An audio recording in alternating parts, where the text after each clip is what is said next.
training is an essential part of everything that we do every day. And I'll tell you, even us veterans, people have been in the business forever, I still use vernacular and jargon that the average customer wouldn't understand, right? Because it's industry specific. Or my estimators could get into the habit of, this is what they do. They look at crashed cars every day. They file insurance claims every day, right?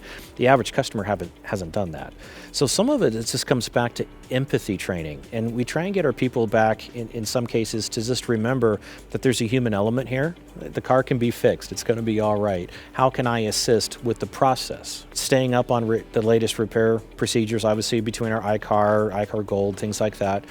Manufacturers, we have roundtable discussions. We make sure through our Center of Excellence, our internal training academy, we're looking at relevant topics, things that are affecting us on a daily basis besides such, as empathy is, are we efficient?